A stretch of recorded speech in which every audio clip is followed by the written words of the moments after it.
Hello hi नमस्कार। मैं अजीत, आप सबका अजीत मैथ्स में स्वागत करता हूं। उम्मीद है कि आप लोग स्वस्थ होंगे, मस्त होंगे, खुश होंगे। सीधे हम लोग टॉपिक पर चलते हैं कि क्या क्या चीजें पढ़ना है। तो क्लास 11th का हम लोग को पहला चैप्टर सेट थ्योरी पढ़ना है, जो कि बहुत इंपॉर्टेंट चैप्टर है, क्योंकि सेट थ्योरी का इस्तेमाल जब आप रिलेशन एंड फंक्शन पढ़ेंगे, या तो 11th में या 12th में, दोनों जगह आपको पढ़ना है। तो इस सेट थ्योरी का बहुत ज्यादा यूज है। फिर उसके बाद जैसे ही आपको रिलेशन फंक्शन आएगा तो आप लिमिट एंड कंटिन्यूटी अच्छे से कर ले जाएंगे, जिससे कि आपकी कुल कुल कैलकुलस पोर्शन आसान हो जाएगा। ठीक है। उसके बाद क्लास 11th में ही है प्रोबेबिलिटी, और 12th में भी प्रोबेबिलिटी है, जो कि सेट थ्योरी से एकदम क्या है, रिलेटेड है। ठीक है ना। तो आपको सेट थ्योरी अच्छे से आना चाहिए, ताकि आप कुछ चैप्टर जो इससे रिलेटेड है उसको क्या कर लें, बेहतर कर लें। ठीक है। तो चलते हैं क्या क्या चीजें इसमें, कौन कौन से टॉपिक पढ़ना है, थोड़ा सा इस चैप्टर का चेकलिस्ट अगर देखा जाए तो इसमें आपको पढ़ना है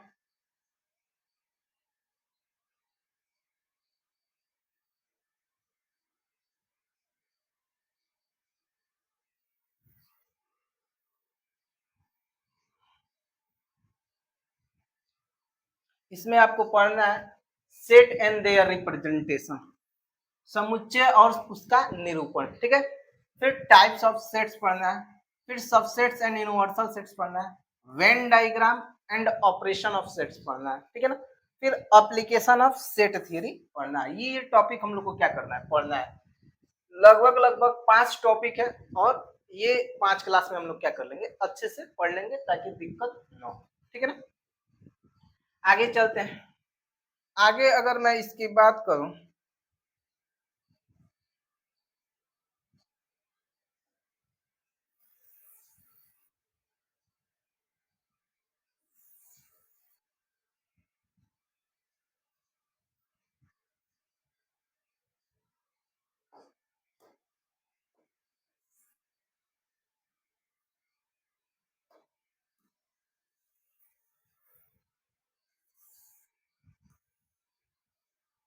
आगे हम लोग डेफिनेशन ऑफ सेट की बात करते हैं, जो कि यहाँ से ये चैप्टर की स्टार्टिंग हो रहा है। ठीक है ना। अगर डेफिनेशन ऑफ सेट की बात करूं तो a collection of well defined object is called set, या a well defined collection of object is called set. थोड़ा सा इस चीज को अभी समझेंगे, हम लोग अच्छे से समझेंगे। A set usually denoted by a capital letter ABC and XYZ etc. The elements of set represented by small letter ABC, XYZ etc. ठीक है। अभी इसको और अच्छे से समझते हैं। ठीक है ना। If elements of set A, then we say that A belongs to set A. ठीक है ना। थोड़ा सा इस चीज को समझा जाए अच्छे से। ठीक है ना।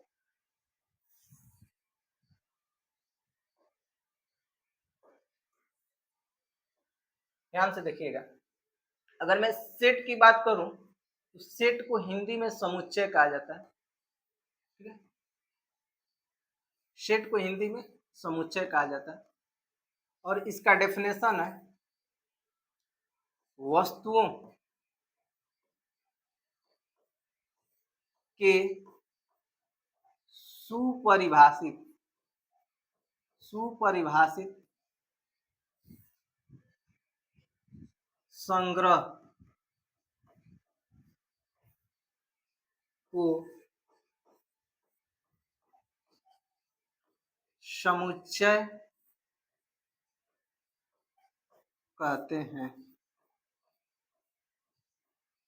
वस्तुओं के सुपरिभाषित संग्रह को समुच्चय कहते हैं। यहाँ पर दो शब्द आ रहा है, एक आ रहा है सुपरिभाषित और एक संग्रह। इसको थोड़ा सा समझ लें। अगर मैं सुपरिभाषित की बात करूं,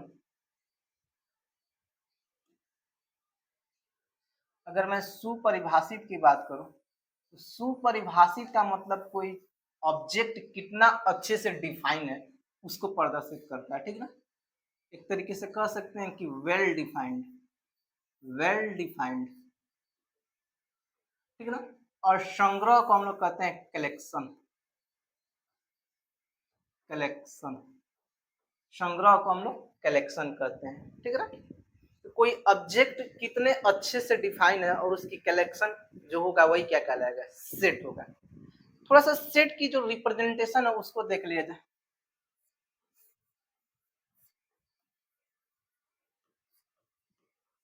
रिप्रेजेंटेशन ऑफ सेट, ठीक है ना। समुच्चय का निरूपण, समुच्चय का निरूपण, तो किसी भी सेट्स का जो निरूपण होगा वो इंग्लिश अल्फाबेट के कैपिटल लेटर से प्रदर्शित होगा। जैसे कि मैं कोई भी एक सेट लूंगा, कोई भी एक सेट लूंगा तो उसका नाम जो लिखा जाएगा वो अंग्रेजी वर्णमाला के कैपिटल लेटर से लिखा जाएगा, जो कि यहाँ पर लिखा भी है, set are usually denoted by a capital letter, ठीक है ना। और उसके जो एलिमेंट्स होंगे वो स्मॉल लेटर से प्रदर्शित करेंगे। हम कहें कि मान लेते हैं कि ये सेट तैयार कर रहे हैं, उसकी एलिमेंट्स अंग्रेजी वर्णमाला के वॉवेल्स हैं, ठीक है ना। तो जैसे मैं बोलूं कि ये एक ऐसा सेट तैयार कर रहे हैं जिसके एलिमेंट्स क्या होंगे, अंग्रेजी वर्णमाला के वॉवेल्स होंगे, और वॉवेल्स को हम लोग क्या कहते हैं, ए ई आई ओ you, A E I O you. आप किसी से कहिएगा कि आप एक ई सेट तैयार करिए जिसके एलिमेंट्स क्या हो, इंग्लिश अल्फाबेट के वॉवेल्स हो, लगभग लगभग हर किसी का आंसर यही आने वाला है, इसके अलावा कोई आंसर नहीं आएगा। क्योंकि अगर मैं कोई सेट डिफाइन कर रहे हैं तो उसके एलिमेंट्स में हम उसके एलिमेंट्स वही लेंगे जो क्या हो, वेल डिफाइंड हो, सुपरिभाषित हो, जो हमारे लिए हो वो सबके लिए हो। समझ में आ रहा है कि नहीं, ठीक है ना। थोड़ा सा और इसको आगे की तरफ समझा जाए।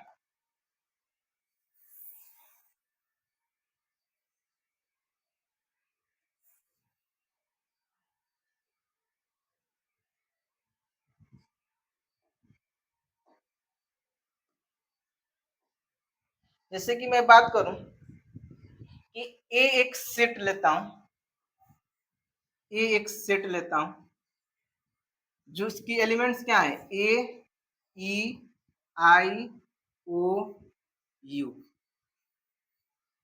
तो ये जो पूरी ये जो स्ट्रक्चर है इसको हम लोग बोलते हैं सेट ए। क्या बोलते हैं, सेट ए बोलते हैं। इस पूरी स्ट्रक्चर को सेट ए बोलेंगे। अगर यहाँ पर बी लिखे होते तो सेट बी लिखेंगे। यानी यहाँ पर जो नेमिंग करेंगे ना वो अंग्रेजी वर्णमाला की कैपिटल लेटर से करेंगे, और उसकी जो एलिमेंट्स लिखेंगे वो स्मॉल लेटर से लिखेंगे। लेकिन कोई जरूरी नहीं है कि उस सेट में जो एलिमेंट्स होंगे वो अंग्रेजी वर्णमाला के स्मॉल लेटर भी हो सकते हैं। कोई ऑब्जेक्ट भी हो सकता है, नंबर भी हो सकता है, कुछ भी हो सकता है, बस वो क्या होना चाहिए, वेल डिफाइंड होना चाहिए। थोड़ा सा और आगे जिक्र करूं, एक आपको एक सिंबल दिखेगा ऐसे, ठीक है ना। इस सिंबल को हम लोग बोलते हैं एप्सिलॉन। क्या बोलते हैं, एप्सिलॉन। इस सिंबल को हम लोग एप्सिलॉन बोलते हैं, जो कि एक ग्रीक वर्ड है, ठीक है ना, ये ग्रीक से लिया गया है। इसका मतलब होता है belongs to, belongs, belongs to. इसका मतलब होता है बिलोंग्स टू, ठीक है ना। इसका मतलब क्या होता है, बिलोंग्स टू। थोड़ा सा और आगे जिक्र अभी करता हूं, थोड़ा सा रुक जाइए।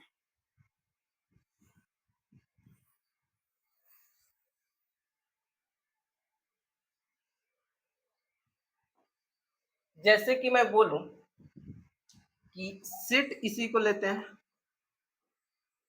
ए ई आई ओ यू, यू।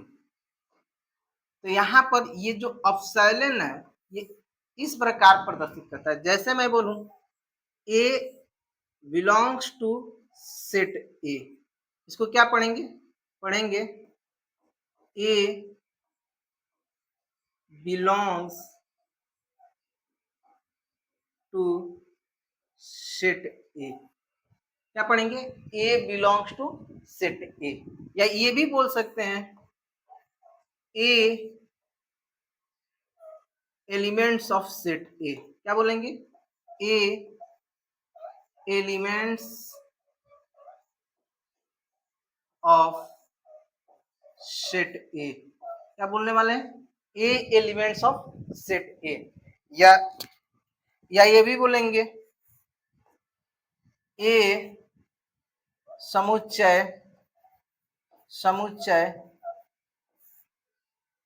ए का अवयव है। हिंदी में बोलेंगे ए समुच्चय ए का अवयव है। इतना चीजें क्लियर है? ठीक है।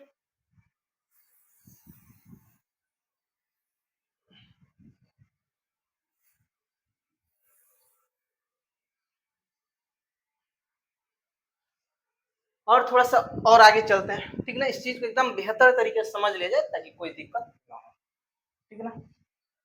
एक छूट गया है क्या?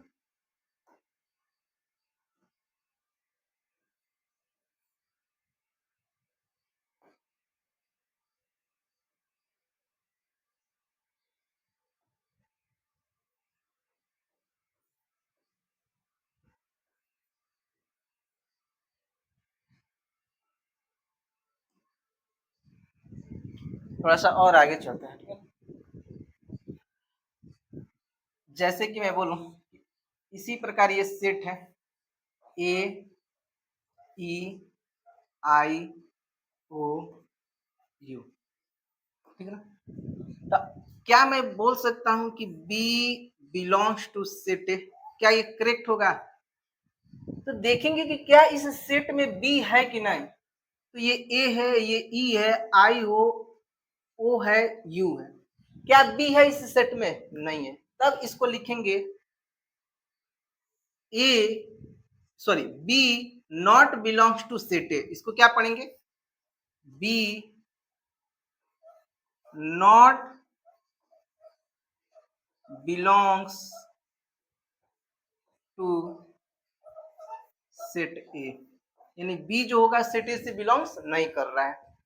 ठीक इसी प्रकार ये भी बोल सकते हैं कि B is not elements of set A, यानी जो सेट ए है सॉरी जो एलिमेंट्स बी है वो सेट ए का एलिमेंट्स नहीं है, क्योंकि इस सेट के अंदर नहीं आ रहा है।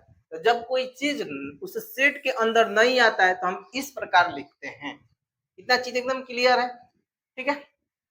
अब थोड़ा सा और कुछ अलग एग्जांपल लेंगे, ठीक है ना। पहले थोड़ा सा एक और कॉन्सेप्ट को लिख लिया जाए ताकि कोई दिक्कत ना हो, ठीक है ना।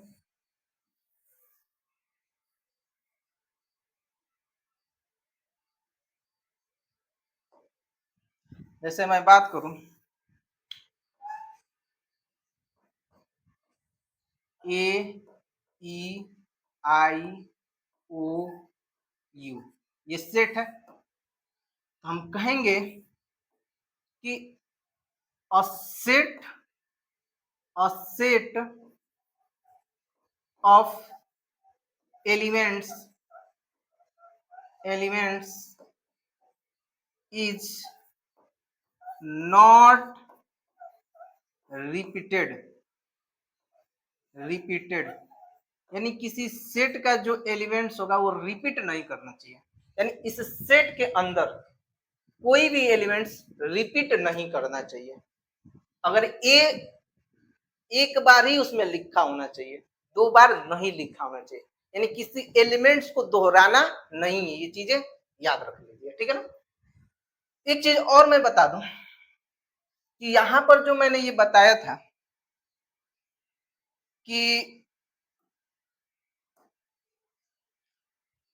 ए is a elements of set A बोला जाता है, A belongs to set A बोला जाता है। एक चीज और जान जाइए, ये भी बोला जाएगा A is member of set A, यानी ए जो होगा सेट ए का क्या होगा? मेंबर भी बोल सकते हैं। समझ में आ रहा है कि नहीं? ए जो होगा सेट ए का क्या कहलाएगा? मेंबर भी कहलाएगा, ठीक है ना। इतना चीज एकदम क्लियर है। अब थोड़ा सा और आगे चलने की जरूरत है, ठीक है ना। कुछ और एग्जाम्पल लेते हैं जिसको सेट बनाने की कोशिश किया जाएगा, ठीक है ना। एक एक्स नाम का ऐसा सेट तैयार करिए, एक्स नाम का एक ऐसा सेट तैयार करिए जिसके एलिमेंट्स क्या हो, जिसके एलिमेंट्स 20 से छोटा हो और 2 से क्या हो, डिविजिबल हो। ध्यान से सुनिएगा कि एक्स एक ऐसा सेट तैयार करना है जिसके एलिमेंट्स 20 से छोटा हो और 2 से डिविजिबल हो। तो आप कहोगे कि सर पहला एलिमेंट्स तो 2 ही होगा जो कि 2 से डिविजिबल होगा, फिर 4 होगा, फिर 6 होगा, फिर 8 होगा, फिर 10 होगा, फिर 12 होगा, फिर 14 होगा, फिर 16, फिर 18। क्या 19 इस सेट के एलिमेंट्स में आएगा? तो 19 इस सेट के एलिमेंट्स में बिल्कुल नहीं आएगा। क्यों? क्योंकि हमने स्टेटमेंट क्या कहा कि ए एक ऐसा एक्स एक ऐसा सेट तैयार करना है, एक्स एक ऐसा समुच्चय बनाना है, समुच्चय हो जिसका अवयव, अवयव बोलिए या एलिमेंट्स बोलिए, एलिमेंट्स क्या हो, 20 से कम कम हो तथा 2 से 2 से डिविजिबल हो, डिविजिबल हो। तब आप यही सेट्स बनाएंगे जिसके अंदर 19 नहीं आएगा, क्योंकि 20 से तो कम 19 है बट 2 से 2 डिविजिबल नहीं है ना।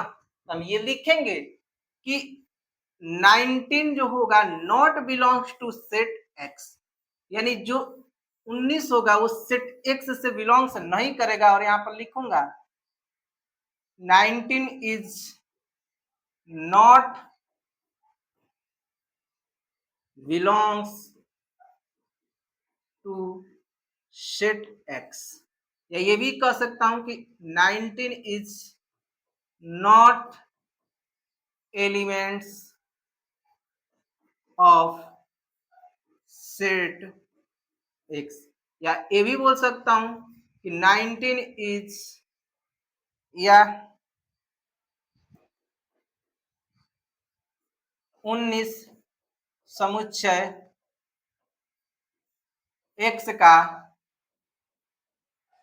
अवयव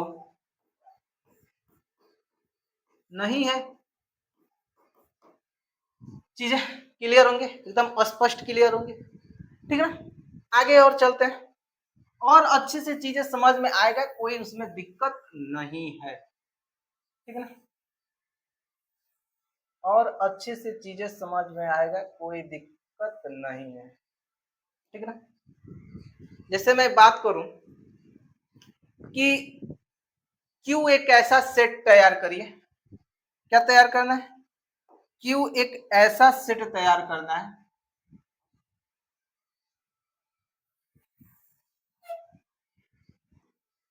क्यू एक ऐसा समुच्चय हो जिसका अवयव अवयव या एलिमेंट्स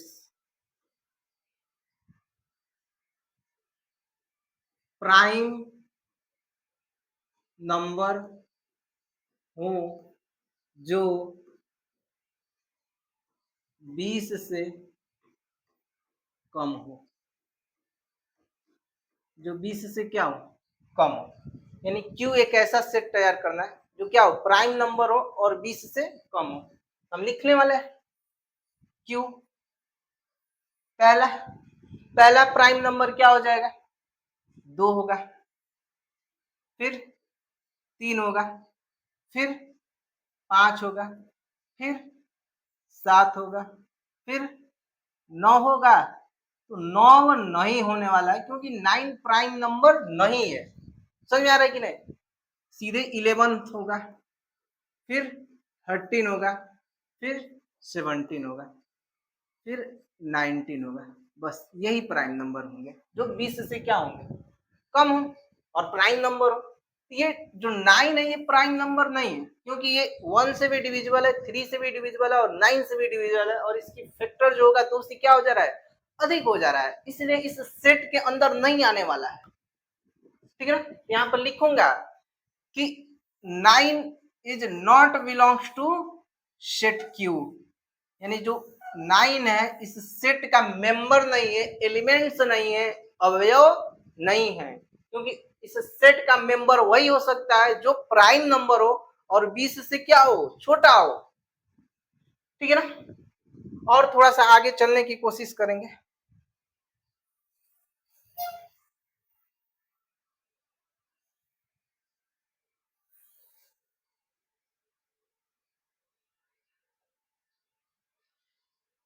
जैसे कि मैं बोल रहा हूं, यानी एक सेट यस ऐसा तैयार करना है, एक सेट यस ऐसा तैयार करना है जिसके एलिमेंट्स क्या हो, जिसके एलिमेंट्स क्या हो, 20 से छोटा, 20 से छोटा ऑड नंबर का कलेक्शन हो। तो आप कहोगे कि सर पहला तो 1 आएगा, फिर 3 आएगा, फिर 5 आएगा, फिर 7 आएगा, फिर 9 आएगा, फिर 11 आएगा, फिर 13 आएगा, फिर 15 आएगा, फिर 17 आएगा, फिर 19 आएगा, 19 आएगा, जो कि क्या है, सब 20 से छोटा है और ऑड नंबर है। ठीक है ना, तो ये चीजें आपको एकदम क्लियर हो गया होगा कि सेट आखिर होता क्या है और इसको कैसे डिफाइन करेंगे। सीधे सीधे कहने का मतलब ये है कि किसी भी सेट का एलिमेंट्स क्या होना चाहिए, वेल डिफाइंड होना चाहिए, और वो अंडर द स्टेटमेंट क्या होना चाहिए, सही होना चाहिए। जो स्टेटमेंट के अकॉर्डिंग उस सेट का एलिमेंट्स है, उस स्टेटमेंट को क्या करना चाहिए, फॉलो करना चाहिए, तब वो सेट क्या होगा, करेक्ट होगा, वरना करेक्ट नहीं होगा। जैसे मैं कहूं कि इस सेट के अंदर क्या मैं 20 रख दूं तो सही होगा क्या, अगर मैं इस सेट के अंदर 20 रख दूं तो क्या सही होगा क्या, ये सेट, इस सेट के अंदर अगर मैं 20 रख दूं, 20 रख दूं तो क्या ये सेट सही होगा, बिल्कुल सही नहीं होगा, क्योंकि मेरी जो स्टेटमेंट है वो क्या है, मेरी स्टेटमेंट जो मैंने बोल रखा है कि इसकी एलिमेंट्स जो होना चाहिए वो क्या होना चाहिए, ऑड नंबर होना चाहिए। क्या होना चाहिए, ऑड नंबर।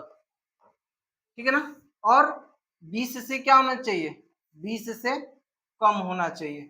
ऑड नंबर जो होना चाहिए वो क्या होना चाहिए, 20 से कम होना चाहिए। ये चीजें हैं। तो पहली चीज तो उसमें 20 आएगा भी नहीं, क्योंकि ये भी मैं कर रखा हूं कि 20 से कम होना चाहिए, और दूसरी चीज ऑड नंबर भी होना चाहिए। तो इस सेट के अंदर 20 नहीं आने वाला है। ठीक ना, जो कि मैंने स्टेटमेंट बोला है उसके अकॉर्डिंग ये सेट तैयार किया गया है। ठीक है ना, तो जो भी सेट के एलिमेंट्स होंगे वो क्या होंगे, वेल डिफाइंड होंगे, सुपरिभाषित होंगे, और उसके क्या किया जाएगा, कलेक्शन किया जाएगा, तो क्या कहलाएगा, सेट कहलाएगा। ठीक है ना, इतना चीजें क्लियर हो गया होगा। थोड़ा सा कुछ और आगे चलने की कोशिश किया जाए।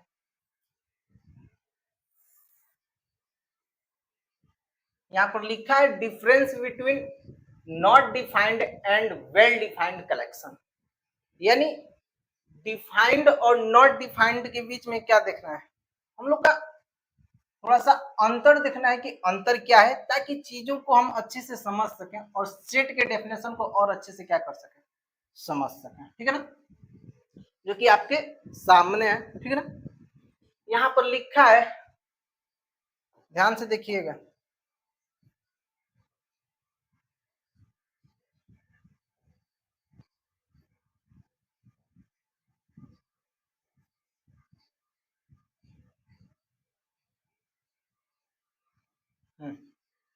यहाँ पर लिखा है a group of intelligent student. क्या ये डिफाइन है, हम कहें कि एक ए सेट बनाइए जिस सेट के अंदर वो सारे बच्चे हैं, बच्चे हों जो इंटेलिजेंट हों, वो सारे स्टूडेंट हों जो इंटेलिजेंट हों। आप बना देंगे क्या, कभी ये संभव नहीं है, क्योंकि जो इंटेलिजेंट की बात किया जा रहा है ना, उस सबके लिए ना अलग अलग सब्जेक्ट के लिए वो अलग अलग सब्जेक्ट में क्या होगा, इंटेलिजेंट होगा। हो सकता है कि किसी टीचर के लिए वह लड़का मैथ में बहुत अच्छा हो पढ़ने में, बट और कोई दूसरे टीचर के लिए उस सब्जेक्ट में अच्छा न होगा, यानी जिस सब्जेक्ट का वो टीचर होगा तो वह टीचर उसको इंटेलिजेंट नहीं कहेगा बट मैथ वाला इंटेलिजेंट कहेगा। और यहाँ पर सेट थियरी का जो डेफिनेशन ये कहता है कि अगर मेरे लिए वेल डिफाइंड है तो वो सारे के लिए वेल डिफाइंड होना चाहिए। अगर हम उसको लेकर जाएं और बोल दें कि ये सेट का कलेक्शन है और ये इस प्रॉपर्टीज को फॉलो करेगा, तो केवल हमारे लिए नहीं फॉलो करना चाहिए, हर व्यक्ति के लिए वो फॉलो करना चाहिए। जो कि इंटेलिजेंट स्टूडेंट ना हर व्यक्ति के लिए फॉलो नहीं करेगा। किसी बहुत तेज लड़के को हम लेकर जाए तो भले हमारे लिए तेज हो बट दूसरे के नजरों में वो तेज नहीं हो सकता है। हो सकता है कि वो दूसरे सब्जेक्ट में कुछ पूछ कर और फिर उसको क्या कर दे, इंटेलिजेंट के दायरे से बाहर कर दे। तो ये कभी सेट बन ही नहीं सकता है a group of intelligent student, क्योंकि ये वेल डिफाइंड नहीं है। यहां पर मैं बोलूं a group of most talented writer of India, आप किसको टैलेंटेड मानने वाले हैं?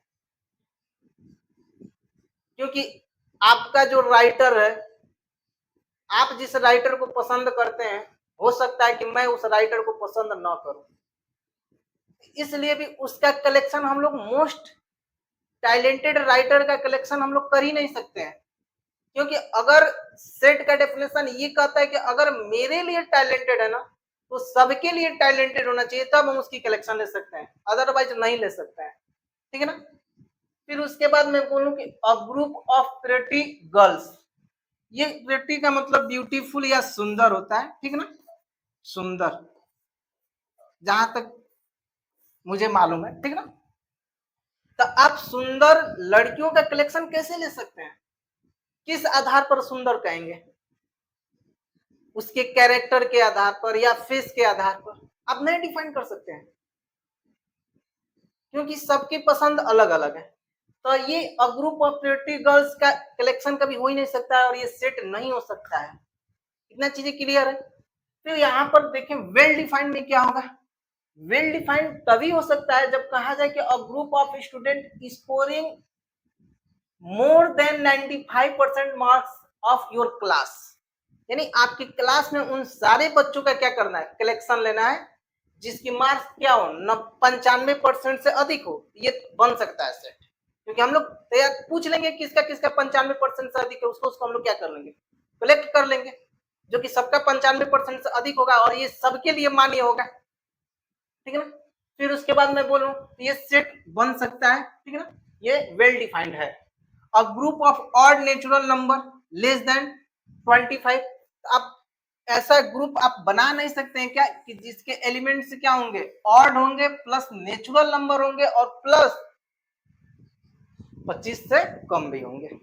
जैसे मैं मान लेता हूं कि एक एक्स सेट बना रहा हूं, एक एक्स क्या कर रहा हूं, सेट बना रहा हूं जिसके एलिमेंट्स क्या होंगे, ऑड नंबर होंगे और नेचुरल होंगे और 25 से क्या होंगे, कम होंगे। तो आप कहोगे कि सर इसमें पहला तो आप 1 रख दीजिए हमारी तरफ से, दो नहीं रख सकते हैं क्योंकि दो ऑड नंबर नहीं है, दो ऑड नंबर नहीं है। तीन रख सकते हैं,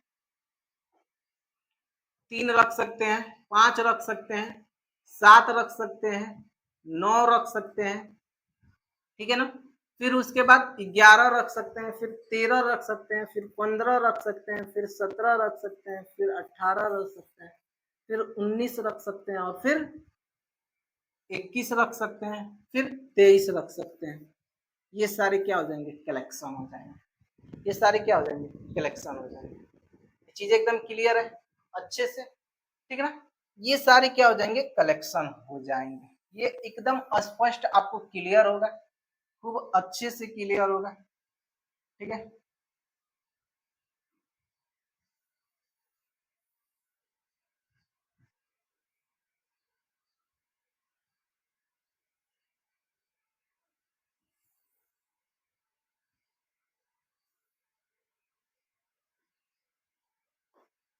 ये आपका सेट तैयार हो जाएगा, यानी ये डिफाइंड है, ठीक है। अब मैं कहूं a group of girls class 11th your school, यानी अपने स्कूल में उन बच्चों का कलेक्शन लेना, उन लड़कियों का कलेक्शन लेना जो क्लास 11th में क्या कर रही होंगी, पढ़ रही होंगी, जो क्लास 11th में पढ़ रही होंगी, ठीक है ना। तो हम सभी उन लड़कियों को क्या कर लेंगे, इकट्ठा कर सकते हैं जो क्लास 11th में पढ़ रही हैं, क्योंकि कह रहा है a group of girls, a group of girls of class 11th your school, यानी जो आपके स्कूल में बच्चियां पढ़ रही हैं क्लास 11th में, उनकी क्या करना है, कलेक्शन करना है। ये संभव है, लेकिन यहीं पर अगर ब्यूटीफुल के आधार पर या कैरेक्टर के आधार पर कर दिया जाए कलेक्शन करने के लिए, तो ये संभव नहीं है। बट केवल लड़कियों का कलेक्शन कर दिया जाए तो जो क्लास 11th में लड़कियां पढ़ी है सबको क्या कर दिया जाएगा, एक साथ इकट्ठा किया जा सकता है।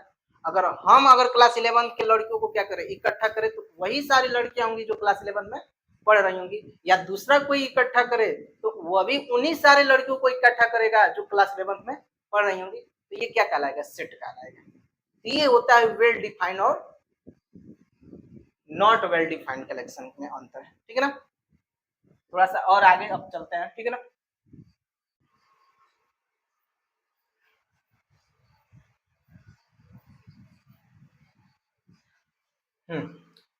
अब हम यहाँ पर थोड़ा सा कुछ नोटेशन के बारे में जानेंगे कि जो सेट्स के नंबर्स होंगे किस किस तरीके से रिप्रेजेंट होंगे, ठीक है ना।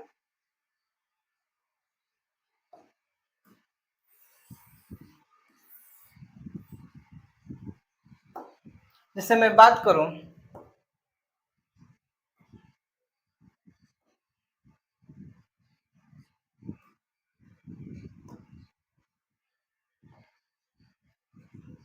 यन का मतलब, कैपिटल यन का मतलब हो गया कि वो सेट ऑफ नेचुरल नंबर को प्रदर्शित कर रहा है, ठीक है ना। उसके बाद जेड का मतलब ये हो गया कि set of the all integer number को प्रदर्शित कर रहा है, ठीक है। क्यू का मतलब ये हो गया कि set of all rational number को प्रदर्शित कर रहा है, और आर का मतलब ये हो गया कि सेट ऑफ रियल नंबर को प्रदर्शित कर रहा है। जेड प्लस का मतलब ये हो गया कि set of positive integer number को प्रदर्शित कर रहा है, और Q प्लस का मतलब ये हो गया कि the set of positive rational number को प्रदर्शित कर रहा है। R प्लस का मतलब ये हो गया कि the set of positive real number को प्रदर्शित कर रहा है, ठीक है ना। जब भी आपके सामने ना R लिखा है, इसका मतलब समझिए सेट ऑफ रियल नंबर है, और R प्लस लिखा है तो समझ जाइए कि set of positive real number की बात कर रहा है। जेड लिखा है तो समझ जाइए सेट ऑफ इंटीजर नंबर की बात कर रहा है, और जेड प्लस लिखा है तो समझ जाइए कि set of positive integer number की प्रदर्शित कर रहा है, ठीक है ना।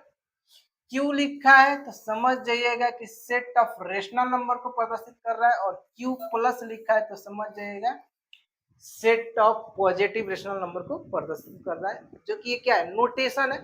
ये क्वेश्चंस में जब सेट बिल्डर फॉर्म पढ़ेंगे ना, वहां पर आएगा, जो कि अगला ही टॉपिक आने वाला है, हम लोग पढ़ने वाले हैं, ठीक है ना। अब हम लोग को पढ़ना है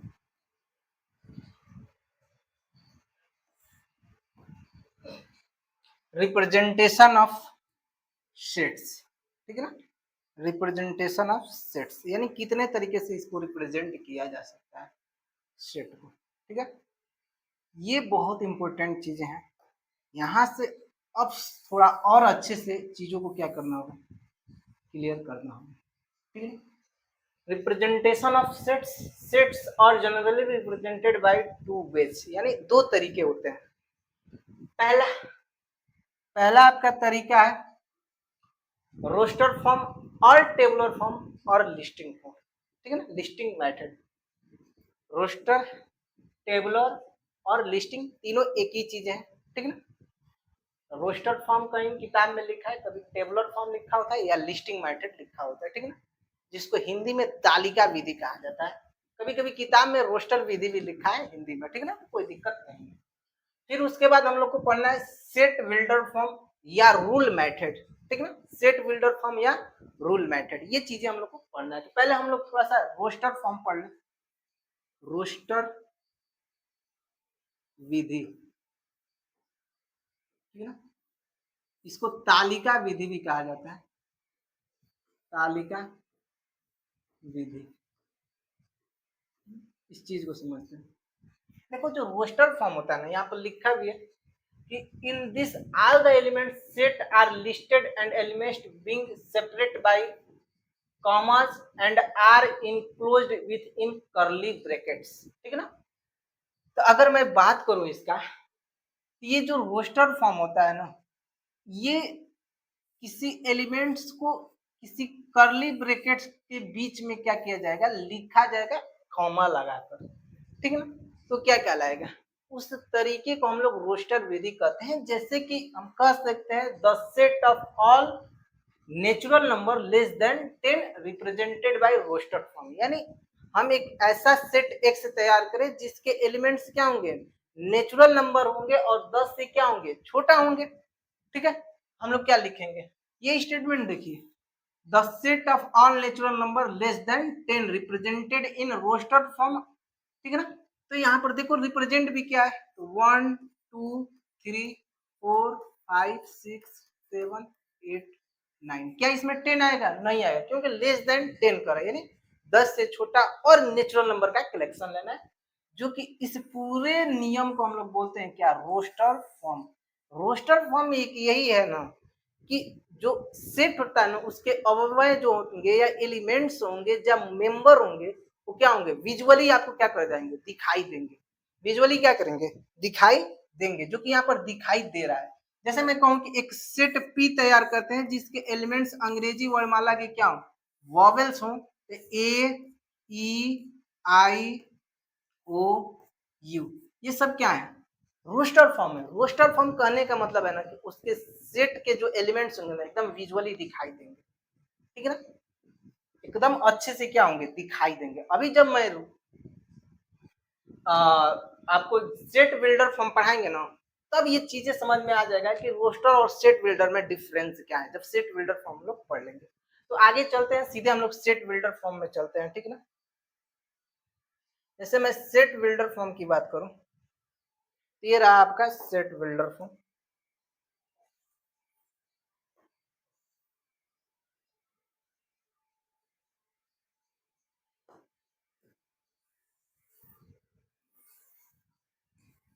देखिए, सेट बिल्डर फॉर्म या समुच्चय निर्माण विधि क्या बोला जाता है, सेट बिल्डर फॉर्म को हम लोग बोलते हैं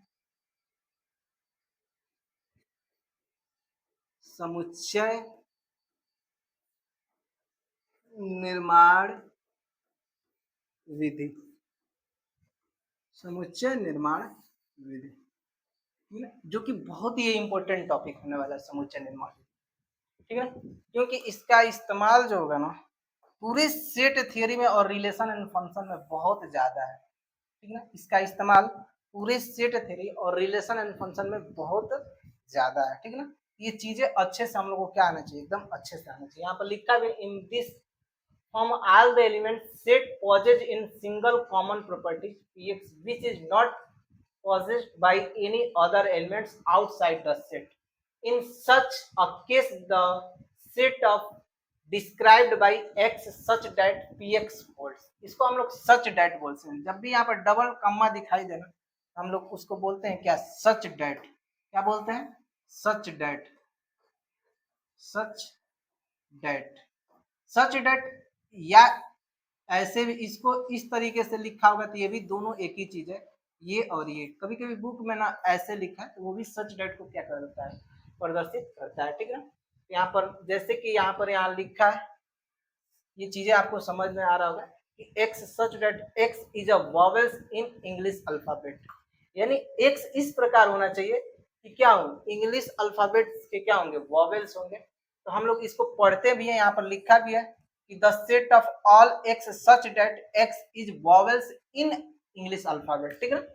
थोड़ा सा और इस चीज को अच्छे से यहाँ पर क्लियरली करना है। तो जो समुच्चय निर्माण विधि होता है, इसको हिंदी में हम लोग कह सकते हैं कि समुच्चय निर्माण विधि, समुच्चय निर्माण विधि में समुच्चय के अवयव को न लिखकर उसके गुण को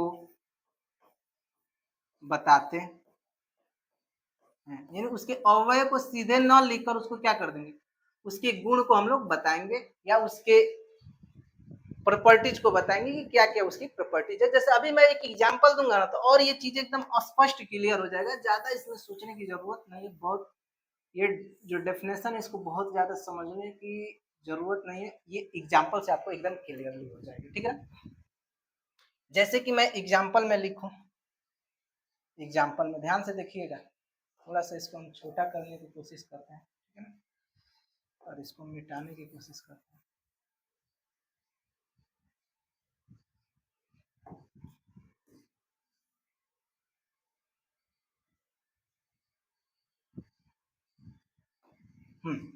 जैसे एग्जाम्पल की मैं बात करूं तो ध्यान से देखिएगा,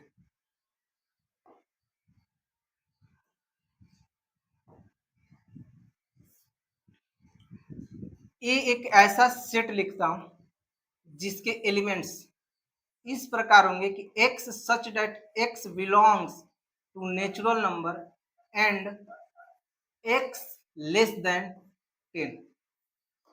ध्यान से देखिए, इसको हम लोग बोलते हैं समुच्चय निर्माण विधि, ठीक है ना। यानी इसका मतलब ये होता है, ध्यान से देखिए, x such that x belongs to natural number and x जो होना चाहिए वो क्या होना चाहिए, 10 से छोटा होना चाहिए। यानी हम इसको सेट ए के एलिमेंट्स को डायरेक्ट न लिखकर उसके गुण को बता रहे हैं कि इस सेट के एलिमेंट्स किस किस प्रकार होना चाहिए और किसके अंडर होना चाहिए और किससे कम होना चाहिए। यहाँ पर लिखा है x such that X belongs, यानी एक्स इस प्रकार होना चाहिए कि ये एक्स नेचुरल नंबर से क्या करेगा, निकलेगा या नेचुरल नंबर का होना चाहिए, एंड एक्स 10 से छोटा भी होना चाहिए। अब ध्यान से देखना, इसी चीज को हम लोग बोलते हैं क्या, समुच्चय निर्माण विधि। इसी चीज को या इसी प्रकार की व्यवस्था को हम लोग समुच्चय निर्माण विधि बोलते हैं, जो कि इस प्रकार क्या होता है, लिखा गया होता है, ठीक है ना, जो कि इस प्रकार क्या होता है, लिखा गया होता है। तो हम लोग इसको बोलते हैं क्या, समुच्चय समुच्चय निर्माण विधि बोलते हैं, ठीक है ना। अब जैसे मैं बोलूं कि इसी को क्या कर लीजिए, टेबुलर फॉर्म में लिख लीजिए, इसी को क्या करिए, टेबुलर फॉर्म में लिखिए। जब मैं इसी को टेबुलर फॉर्म में लिखूंगा या रोस्टर विधि से लिखूंगा, तब ये क्या हो जाएगा, तो आपको ये देखने को मिलेगा कि ये जो रोस्टर विधि है, रोस्टर विधि, इस तरीके को हम लोग क्या करेंगे, इस प्रकार लिखेंगे कि ए एक सेट है, और डेफिनेशन ये कहता है, ये सेट का जो अंदर डिफाइन किया गया है इस प्रकार कहा रहा है कि X such that X belongs to natural number, यानी एक्स नेचुरल नंबर से बिलोंग्स करना चाहिए और 10 से क्या होना चाहिए, छोटा होना चाहिए। तो इसके एलिमेंट्स क्या होंगे, 1 2 3 4, ठीक है, 4 3 4 5 6 7 8 9। तो इसको हम लोग बोलते हैं क्या, रोस्टर विधि, और इसको हम लोग बोलते हैं क्या, समुच्चय निर्माण विधि या सेट बिल्डर फॉर्म या रूल मेथड बोलते हैं। क्या बोलते हैं, रूल मेथड। यहाँ पर आपको देखने को मिल रहा है कि दोनों में डिफरेंस क्या है, दोनों में डिफरेंस क्या है। इसके जो सेट ए के अव्यय जो दिख रहे होंगे वो एकदम क्लियरली विजुअली दिखाई नहीं दे रहे होंगे, इसको आपको पढ़ने की तरीका आना चाहिए कि X such that X belongs to natural number and X less than 10, यानी एक्स जो होना चाहिए क्या होना चाहिए, 10 से छोटा होना चाहिए। यहाँ पर वही चीज देखो लिखा है कि सीधे अव्यय आपको दिखाई दे रहा है, विजुअली दिखाई दे रहा है कि 1 से लेकर 9 तक नेचुरल नंबर्स है जो कि 10 से छोटा है, और यहाँ पर विजुअली दिखाई नहीं दे रहा है। ये तरीका आपको पढ़ने आना चाहिए, तब इस सेट को आप रोस्टर में लिख लेंगे और रोस्टर को समुच्चय निर्माण विधि में लिख लेंगे। जब ये तरीका आप क्या कर लेंगे, सीख लेंगे, ठीक है ना। थोड़ा सा और आगे हम लोग चलते हैं, ठीक है ना। थोड़ा सा अब हम लोग जो भी चीजें पढ़े हैं उस पर कुछ क्वेश्चन प्रैक्टिस करेंगे, ताकि जो हम लोग कंसेप्ट पढ़े वो एकदम क्लियर हो जाए कि हमको चीजें समझ में आ रहा है या नहीं समझ में आ रहा है। तो इस एक्सरसाइज के प्रैक्टिस है जो कि हम लोग प्रैक्टिस करेंगे, ठीक है ना। यहाँ पर आपको पहली चीज ये देखना है, टॉपिक प्रैक्टिस यानी हमने जो जो चीजें पढ़ा है उस पर कुछ क्वेश्चंस है जिसको हम लोग क्या क्या करना होगा, प्रैक्टिस करना होगा, ठीक है ना। जैसे यहाँ पर लिखा है कि ऑब्जेक्टिव टाइप क्वेश्चन, पहला क्वेश्चन ये करा है which of the following is not set, यानी इसमें कौन कौन सेट नहीं है। तो पहला क्वेश्चन ये है, पहला क्वेश्चन ये है कि the collection of days of week, यानी दिनों को जो वीक है उसका क्या कर लिया जाए, कलेक्शन ले लिया जाए। तो ये सेट होगा, ये सेट होगा। क्यों? क्योंकि आपको मालूम है कि एक वीक में 7 डेज होते हैं और 7 डेज आपको वो सब कोई बता सकता है जो आप बता सकते हैं, क्योंकि एक वीक में वही 7 डेज आपके लिए होगा जो दूसरे के लिए भी होगा, ठीक है ना। ये कलेक्शन क्या है, वेल डिफाइंड है, इसलिए क्या होगा, ये आपका नाम पहला सेट होगा, ठीक है ना। फिर उसके बाद ये कह रहा है दूसरा topic, the collection of prime number less than 10, ये भी क्या होगा, सेट होगा, क्योंकि कलेक्शन कर रहा है प्राइम नंबर जो लेस देन कितना होना चाहिए, 10 होना चाहिए। तो मान लो कि एक 20 सेट बनाते हैं जिसकी कलेक्शन क्या होना चाहिए, प्राइम नंबर और 10 से छोटा होना चाहिए। तो 2, फिर 3, फिर 5, फिर 7, फिर बस यही ना, 2, 3, 5, 7, ये प्राइम नंबर होंगे, क्योंकि प्राइम नंबर यही हो सकते हैं, मतलब 10 और 1 के बीच में यही 4 प्राइम नंबर होंगे, 2, 3, 5, 7, इसके अलावा कोई नहीं होगा। और आप उस क्वेश्चन को बनाइए चाहे दूसरा कोई बनाए, इस सेट के अंदर बस यही 4 एलिमेंट्स आ सकते हैं, इसके अलावा अदरवाइज कोई एलिमेंट्स नहीं आ सकता है, ठीक है ना।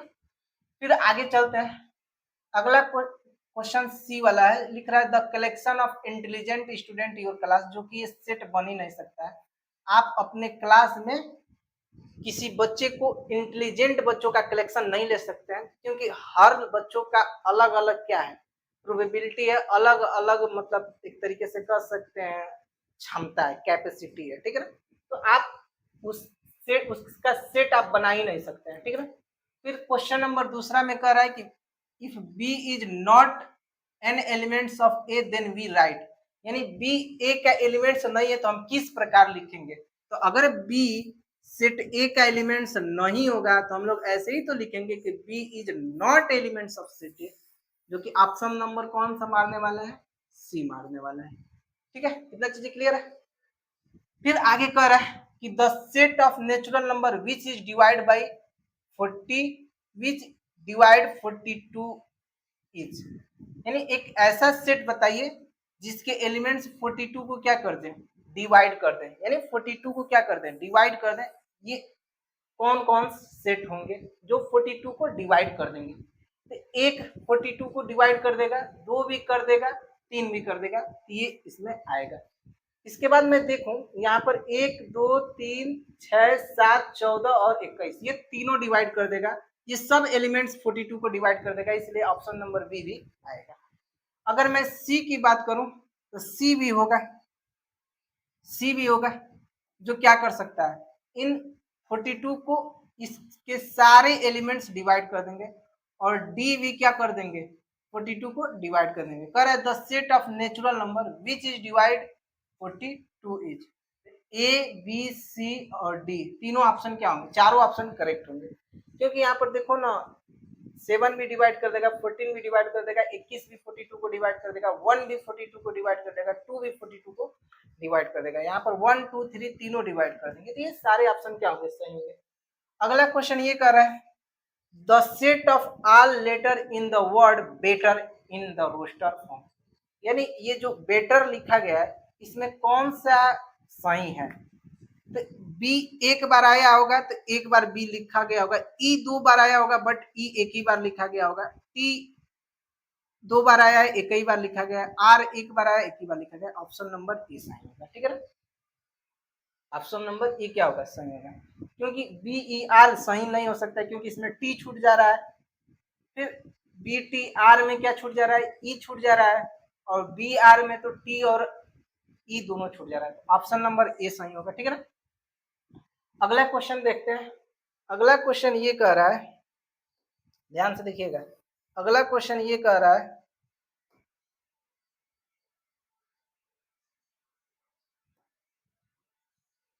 अगला क्वेश्चन ये कह रहा है कि the set A x such that x is an odd natural number in the roster from x here and x refers to, यानी कह रहा है कि x क्या होना चाहिए, ऑड नेचुरल नंबर होना चाहिए। तो इसमें कौन सा ऑप्शन सही होने वाला है, ठीक है ना। तो ऑड नेचुरल नंबर में हम कह सकते हैं कि ये सी सही होगा क्या, ये तो 1 3 5 7 ये करेक्ट है नहीं है, क्योंकि यहाँ पर कंडीशन नहीं लगाया है कि किसके किसके बीच में होना चाहिए, तो ये करेक्ट नहीं है। अगर मैं बात करूं इसमें तो ऑड नेचुरल नंबर में देखेंगे कि यहाँ पर एक छूट गया है, क्योंकि इसके अंतर्गत एक भी आना चाहिए, तो ये भी करेक्ट नहीं है।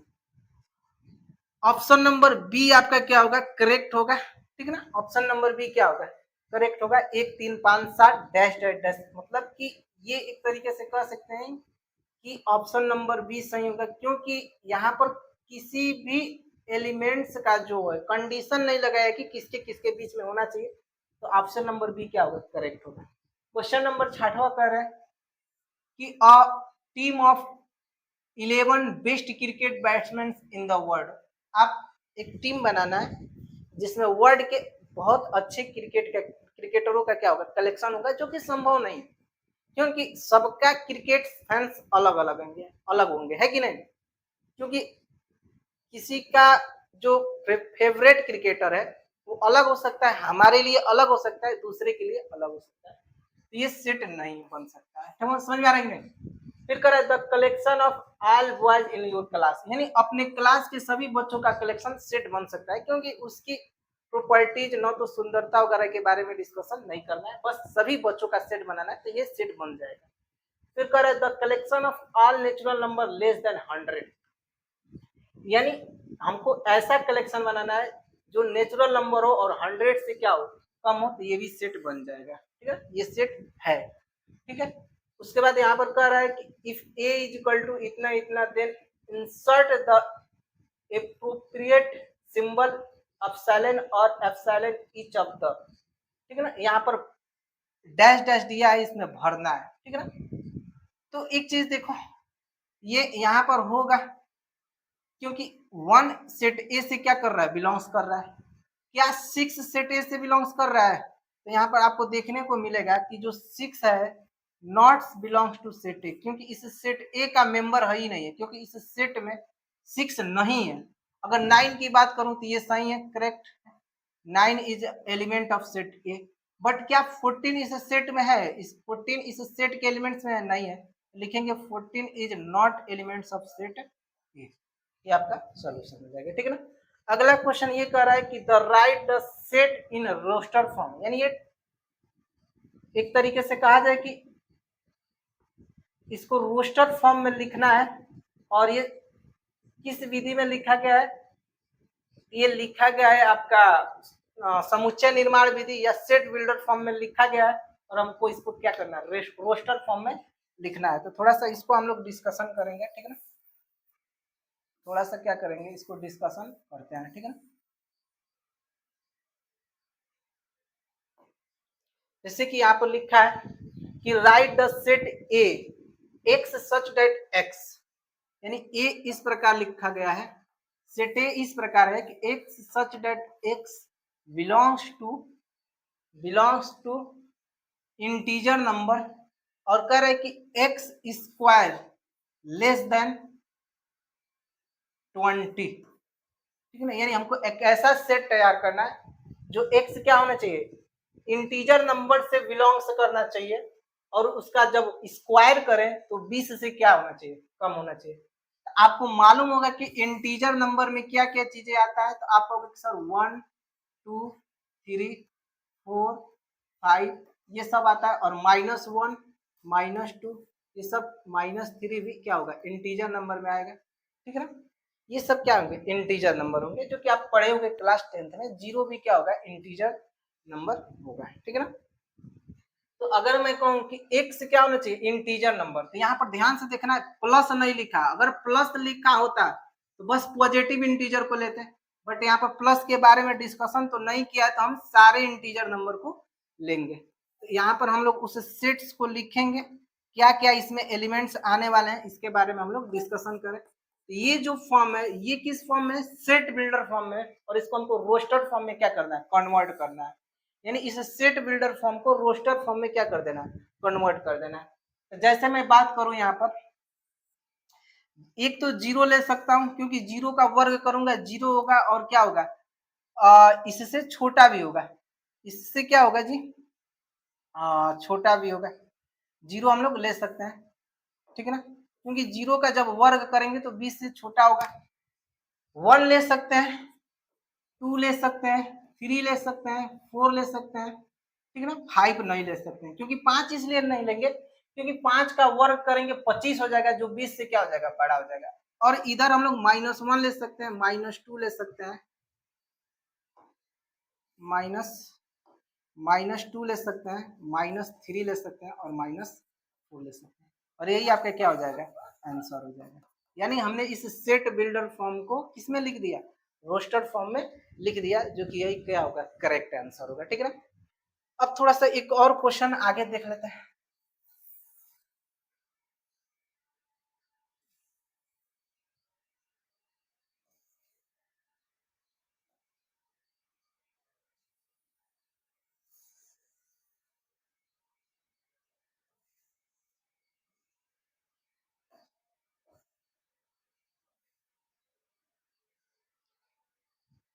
अगला क्वेश्चन ये है, ग्राम करे, right the x such that x is an integer and x जो होना चाहिए क्या होना चाहिए, यहाँ पर ध्यान से देखना, इस चीज को हम लोग को पढ़ने आना चाहिए अच्छे से, ठीक है ना। x such that x is integer number, यानी x इंटीजर नंबर होना चाहिए, और 3 से क्या होना चाहिए, बड़ा या बराबर होना चाहिए, और 7 से क्या होना चाहिए, छोटा होना चाहिए, ठीक है ना। तो ध्यान से देखना, ये क्वेश्चन आपका ये है,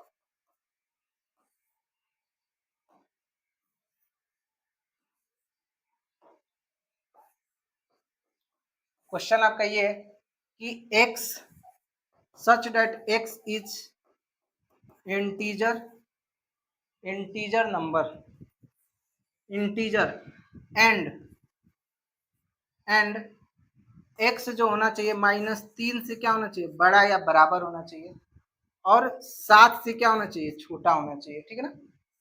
7 से क्या होना चाहिए, छोटा होना चाहिए। इस चीज को आपको एकदम अच्छे से पढ़ने आना चाहिए, ठीक है ना, क्योंकि ये चीजें बहुत इंपॉर्टेंट है, इसको एकदम अच्छे तरीके से क्या होना चाहिए, आना चाहिए। जैसे यहाँ पर लिखा है x ना, x क्या होना चाहिए, 3 से बड़ा या बराबर होना चाहिए, और 7 से क्या होना चाहिए, छोटा। तो अब हम इस सेट को किस फॉर्म में लिखेंगे, रोस्टर फॉर्म में लिखेंगे, और ये समुच्चय निर्माण विधि या सेट बिल्डर फॉर्म में लिखा गया है, और इसको हमको किसमें कन्वर्ट करना है, तो हमको रोस्टर फॉर्म में कन्वर्ट करना है, या तालिका विधि में कन्वर्ट करना है, ठीक है ना। तो आप कहोगे कि सर x जो होना चाहिए क्या होना चाहिए, -3 भी हो सकता है, और 3 से बड़ा भी हो सकता है। हम पहला एलिमेंट्स लेंगे -3, फिर -2, फिर -1, फिर 0 लेंगे, फिर 1 लेंगे, फिर 2 लेंगे, फिर 3 लेंगे, फिर 4 लेंगे, फिर 5 लेंगे, फिर 6 लेंगे। ये सारे एलिमेंट्स इसमें आएंगे, ठीक है ना। ये चीजें एकदम अच्छे से आपको समझ में खूब अच्छे से आ गया होगा, जो कि कोई डाउट नहीं है। उम्मीद है कि आपको अच्छे से समझ में आया होगा। अगर आप इस चैनल पर नए हैं तो चैनल को जरूर सब्सक्राइब करिए, और ये लेक्चर समझ में आया है तो आप अपने दोस्तों के साथ जरूर शेयर करिए।